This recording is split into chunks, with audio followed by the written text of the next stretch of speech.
कैसे हैं आप लोग। लाइट मोड चैनल पे आप सभी का स्वागत है। जैसा कि आप सभी को पता है कि लाइट मोड आपका टाइम लेवरेज करता है। Light stand for leverage your time. तो इस वीडियो में मैं आप सभी के सामने प्रेजेंट कर रहा हूँ 15 मोस्ट इंपॉर्टेंट क्वेश्चंस ऑफ 18 अप्रैल 2020। ये क्वेश्चन काफ़ी इंपॉर्टेंट है आगे के एग्जाम्स के लिए, mainly SBI, RBI and other exams which are going to be held in near future. तो अभी कोरोना वायरस का जो लॉकडाउन चल रहा है, तो इसमें आप लोगों के माइंड में क्वेश्चन आ रहा होगा कि क्या पढ़ाई करनी चाहिए या मस्ती करनी चाहिए। देखो, दोनों का बैलेंस ज़रूरी है। आप अगर पढ़ाई बिल्कुल रोक दोगे तो ऐसा तो है नहीं कि एग्ज़ाम होगा नहीं। SBI क्लर्क है, SBI PO, RBI assistant, RBI grade B, ये सारे एग्ज़ाम्स कंडक्ट होंगे। तो अगर आप पढ़ाई रोक दोगे तो आप उन बच्चों से पीछे रह जाओगे जो अभी लॉकडाउन में पढ़ाई कर रहे हैं। सिलेक्शन उनका ही होगा जो एक कंसिस्टेंसी बना के रखेंगे। अब आपके पास 24 घंटे हैं, आपको बाहर जाना नहीं है, तो आप एक बैलेंस बनाओ और आप पढ़ाई करो। ठीक है, दोनों चीज़ें बैलेंस में चलनी चाहिए। अपने वीक पॉइंट्स पे काम करो। और एग्ज़ाम 3 मई तक नहीं है, लेकिन उसके बाद जब भी होगा तो आपकी तैयारी भरपूर हो। तो मूव करते हैं फर्स्ट क्वेश्चन पे। तो फर्स्ट क्वेश्चन है, which of the following state government has set a record of food grain distribution under प्रधानमंत्री गरीब कल्याण योजना।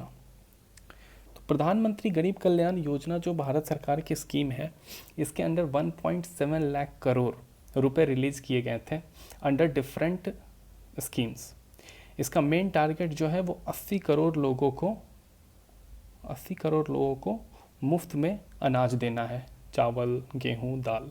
80 करोड़ लोग, ये अराउंड 2/3 ऑफ इंडियन पॉपुलेशन है। ठीक है, तो इसमें सबसे जो टॉप की है वो स्टेट है उत्तर प्रदेश।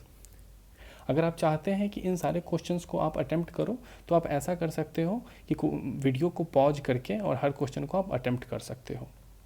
प्रधानमंत्री गरीब कल्याण योजना के बारे में अगर कुछ और डिस्कस कर लें तो उत्तर प्रदेश ने जो अचीव किया है 1.5 लाख मेट्रिक टन इन्होंने अनाज जो है डिस्ट्रीब्यूट किए हैं 3 करोड़ लोगों को। ठीक है, और 3 करोड़ जो लोग हैं वो 72 लाख फैमिली है यूपी की। ये अराउंड 22% पॉपुलेशन है यूपी की जिसको ये सप्लाई किया गया है। और प्रधानमंत्री गरीब कल्याण योजना की अगर और डिस्कशन करें तो इसके अंदर 8.69 करोड़ फार्मर्स, इनको 2,000 रुपये दिए जा रहे हैं और ये प्रधानमंत्री किसान योजना के अंतर्गत भी है। इसके अलावा मनरेगा में जो 20 रुपये है वो इंक्रीज कर दिए गए हैं सारे लेबर्स के, और 5 करोड़ लेबर्स जो हैं इससे बेनिफिट उठा रहे हैं। उज्ज्वला स्कीम में 3 महीने तक गैस फ्री कर दी गई है। कितने लोगों को? 8.3 करोड़ लोगों को। इससे आपको पता लग रहा है कि कितने लोग मनरेगा में एनरोल्ड हैं, कितने उज्ज्वला में, कितने फार्मर देश में है जिनको PMKY के अंदर पैसे मिल रहे हैं। तो ये क्वेश्चंस UPSC प्री के लिए भी इंपॉर्टेंट हो जाते हैं फ्रॉम MCQ पर्सपेक्टिव।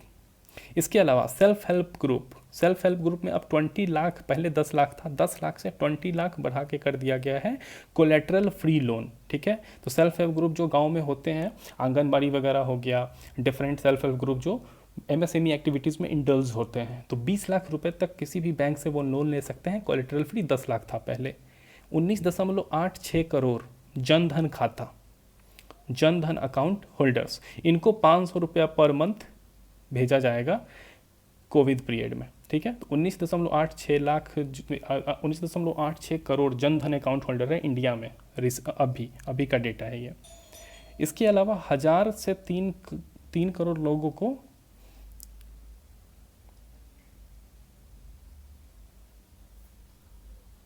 तो उत्तर प्रदेश इस क्वेश्चन का करेक्ट आंसर था। और इतनी जानकारी आपको मिलती है प्रधानमंत्री गरीब कल्याण योजना के बारे में। ठीक है, तो नेक्स्ट क्वेश्चन पे मूव करते हैं। नेक्स्ट क्वेश्चन है, the RBI governor Shashikant Das has addressed the media for a second time since the COVID-19 outbreak.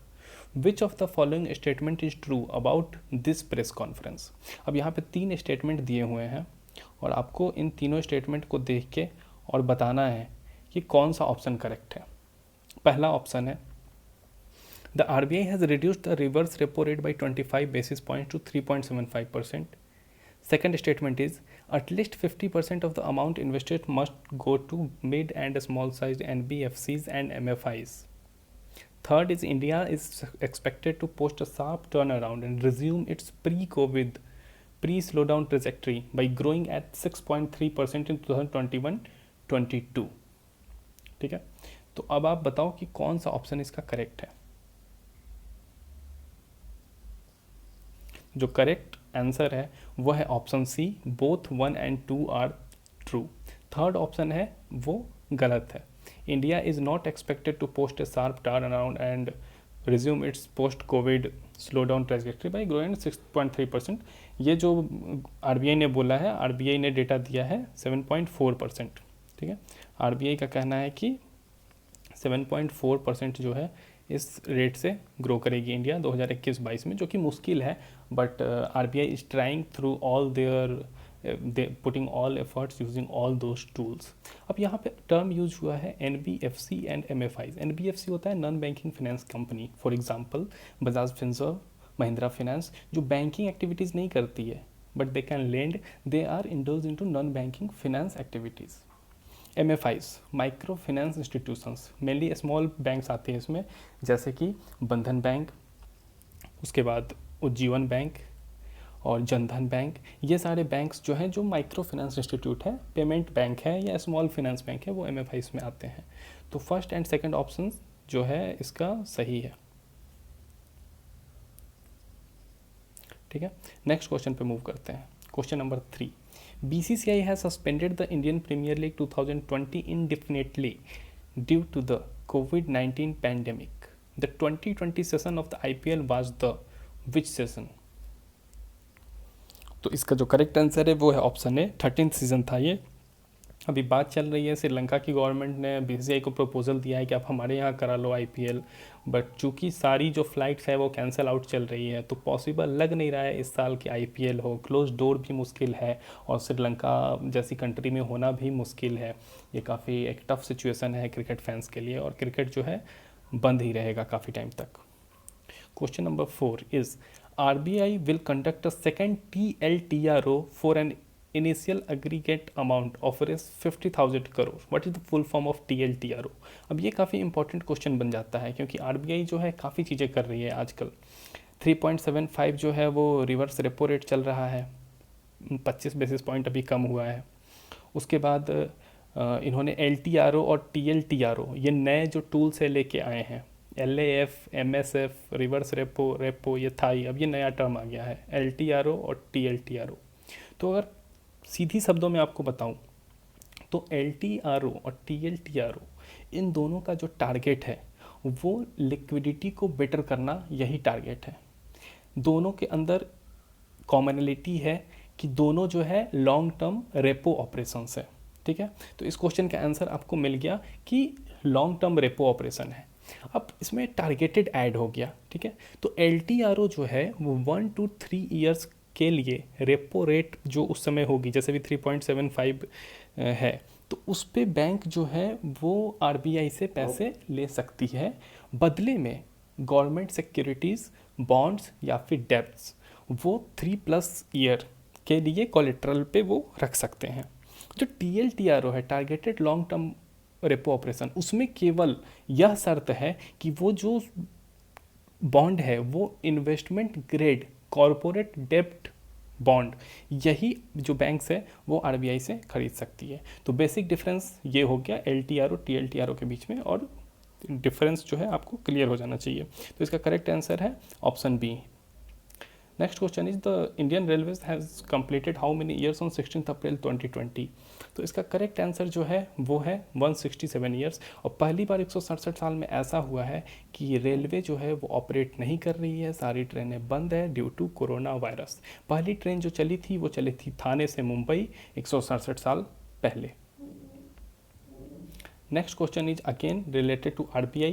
The Reserve Bank of India has turned its attention to meeting the funding requirement of NBFC, MFI and housing finance by providing special refinance facilities of Rs 50,000 crore to all India financial institutions such as the NABARD and SIDBI. Which statement is not true about the funding?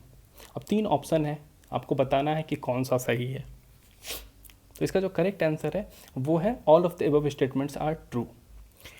25,000 crore जो है वो नाबार्ड को दिए जा रहे हैं, इसमें 15,000 करोड़ सिडबी को, 10,000 करोड़ एनएचबी को। ठीक है, तो ये सारे स्टेटमेंट जो है ये ट्रू है और 50,000 करोड़ रुपए जो है वो बांटे गए हैं इनके बीच में। नेक्स्ट क्वेश्चन पे मूव करते हैं।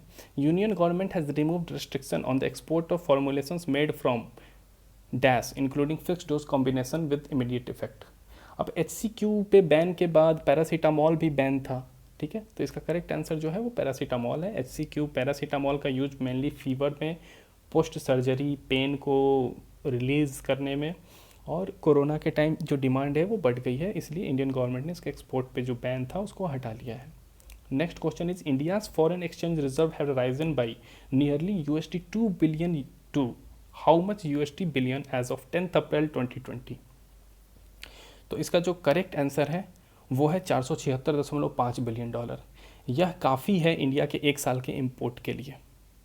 एक साल का इंपोर्ट इंडिया इससे कर सकता है, तो एक अच्छी चीज़ है कि एक साल का इंपोर्ट जो है इंडिया इससे बेसिकली कर सकता है। तो इतना फॉरेक्स में पैसा RBI के पास है। इसके अलावा question number 9, RBI has decided to provide an asset classification standstill for standard accounts that avail a moratorium between 1st March and 31st May. This effectively means that the bad loan classification period changes to dash days for all such accounts from 90 days. तो इसका जो correct answer है वो है 180 दिन। इसका मतलब यह है कि 180 दिन तक अगर आप EMI पे नहीं कर पाते हो तो आपको डिफ़ॉल्टर घोषित नहीं किया जाएगा, आपका NPA नहीं होगा। ठीक है, तो 90 दिन पे NPA माना जाता था, पहले बैड लोन की कैटेगरी में जाता था और उसके बाद बैंक्स जो है अपनी प्रोसीडिंग से स्टार्ट करती थी। अब यह 180 दिन हो गया, तो पहले तो आपको EMI पे छूट मिली थी 3 महीने की, EMI ना दो, केवल इंटरेस्ट पे करो, इंटरेस्ट पे करना पड़ेगा। अब हो गया है कि अगर आप 3 महीने तक पैसे नहीं दोगे तो आपको डिफ़ॉल्टर घोषित नहीं किया जाएगा, NPA नहीं होगा। तो बेसिकली आप 6 महीने तक सिबिल स्कोर अपना बचा के रख सकते हो। इस साल के लिए लोग बच चुके हैं। नेक्स्ट क्वेश्चन है question number 10। According to IMF, which continent is expected to witness 0% growth in 2020 due to कोविड-19 pandemic? The correct answer is Asia. Asia का जो ग्रोथ रेट है 0% होगा। इंडिया और चाइना, साउथ कोरिया, जापान, ये major economics है Asia की, और ये सारे कोरोना से ग्रसित है, तो इनकी जो इकोनॉमी है वो सफ़र करेगी और 0% ग्रोथ रेट होगा, यह प्रेडिक्ट किया है IMF ने। IMF का हेड क्वार्टर कौन है, अभी उसके चीफ कौन है, ये आप नीचे कमेंट बॉक्स में ज़रूर कमेंट करें। कुछ और यहाँ पे मैं पॉइंट्स डिस्कस करना चाहता हूँ। जैसे IMF ने इंडिया का जो प्रेडिक्ट किया है वह प्रेडिक्ट किया है 1.9% GDP growth rate in next year, okay, means April to March this year. G20 में ये मैक्सिमम है, G20 कंट्रीज़ में ये मैक्सिमम ग्रोथ रेट है इंडिया की। अब एक डे का जो शटडाउन होता है वो 50,000 करोड़ रुपया इंडिया पे भारी पड़ता है, एक दिन का शटडाउन। 5 दिन का शटडाउन का मतलब है 3% GDP कॉस्ट आ रही है इंडिया को। अब इतने दिन शटडाउन हुआ है, इसका मतलब भारी लॉस है इंडिया की GDP को। तो 1.9% एक IMF ने फिगर निकाला है और आप कैलकुलेट कर सकते हो कि कितनी इकोनॉमी को लॉस हो रही है। बट स्टिल मैं मानता हूँ कि इकोनॉमी का लॉस फिर भी जायज़ है। इकोनॉमी रिवाइव हो सकती है, इंसान रिवाइव नहीं हो सकता। ठीक है, तो हमारे पास टूल्स हैं, हमारे पास LTRO है, रिवर्स रेपो है, इकोनॉमी रिवाइव कर ले जाएंगे, लेकिन हम नहीं कर सकते हैं किसी की जान को रिवाइव, किसी की जान नहीं लौटा सकते कोई भी टूल यूज़ करके। वैक्सीन नहीं है, जान नहीं बच रही है, आप बात कर रहे हो कि हम कैसे जिंदा कर दें इंसान को, तो इकोनॉमी को थोड़े टाइम तक हैम्पर होना पड़ेगा।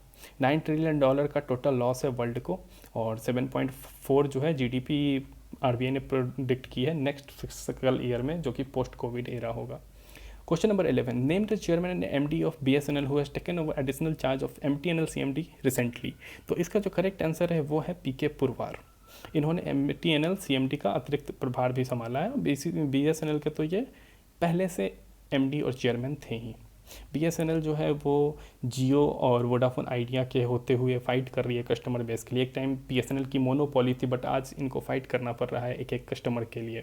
बट आगे जाकर BSNL की इंपॉर्टेंस बढ़ने वाली है, क्योंकि वोडाफोन आइडिया पे काफ़ी डेप्थ है। अगर वो बंद होती है तो बस 3 प्लेयर बचेंगे मेनली, एयरटेल, जियो और BSNL। Next question is, RV Bhuskute was passed away recently in Maharashtra in Rayagad. He was a famous तो ये फ्रीडम फाइटर थे, क्विट इंडिया मूवमेंट 1942 में इन्होंने भाग लिया था, जिसका नारा था करो या मरो, और महात्मा गांधी ने इसको लीड किया था। ठीक है, तो आरवी बोस कुट्टे अब हमारे बीच नहीं रहे, rest in peace. Next question is question number 13. The union government has released how much amount to the states and union territories under Manrega to liquidate pending dues of last financial year but also the wages due for the first fortnight from 2020-21. तो इसका correct answer है 7300 करोड़ रुपया दिया गया है। इसके अलावा मनरेगा के 5 करोड़ लोगों का 20 रुपया पर डे का जो है बढ़ाया गया है इनकम। हर स्टेट का अलग होता है, हो सकता है दिल्ली में 500 रुपया कमा रहा हो मनरेगा का मजदूर, बिहार में 180 रुपये कमा रहा हो, तेलंगाना में 250 रुपये कमा रहा हो, तो 20 रुपये पूरे इंडिया में बढ़ा है। 7300 करोड़ रुपये इंडियन गवर्नमेंट ने दी है मनरेगा के लिए। Question number 14 is Chhattisgarh chief minister Bhupesh Baghel who is from Congress has inaugurated the online delivery website to provide home delivery of fruit and vegetable during extended lockdown phase. तो इसका जो करेक्ट आंसर है वो CG heart, CG stand for Chhattisgarh heart. Next question is what is the mascot for Hangzhou China 2022 Asian para games. इसका जो correct answer है वो है फेई, और फेई जो है वो एक चिड़िया है जो ये रहा, तो इसका जो मैस्कट है वो फेई है। तो मुझे उम्मीद है कि आपको ये वीडियो अच्छा लगा हो, और अगर आपको ये वीडियो अच्छा लगा है और आप चाहते हो कि ऐसे ही वीडियो मैं आगे भी आपको लिए लेकर आता रहूं, तो आप ज़रूर इस वीडियो को लाइक करें। अगर आपको अच्छा लगा हो तो इसको ज़रूर सब्सक्राइब करें, कमेंट ज़रूर करें, ताकि आगे मैं जब ऐसे वीडियोज़ लाऊँ तो आपके पास पहुँचता रहे। और डिस्क्रिप्शन में जो हमारा टेलीग्राम चैनल है और हमारा फेसबुक ग्रुप है, वहाँ पर आप ज़रूर ऐड हो जाएँ। तो अभी ये टफ़ पीरियड है जो कोरोना पीरियड है ये, लेकिन टल जाएगा, बुरा वक्त ज़रूर टलता है, क्योंकि जब अंधेरा होता है तो अंधेरे के बाद ही उजाला होता है। तो आपको बिल्कुल डरने की ज़रूरत नहीं है, एग्ज़ाम्स होंगे, पढ़ाई आप जारी रखो, जीके की तैयारी लाइट मोड जीके के साथ आपकी चलती रहेगी। और इन्हीं शब्दों के साथ मैं thanks for watching, good night.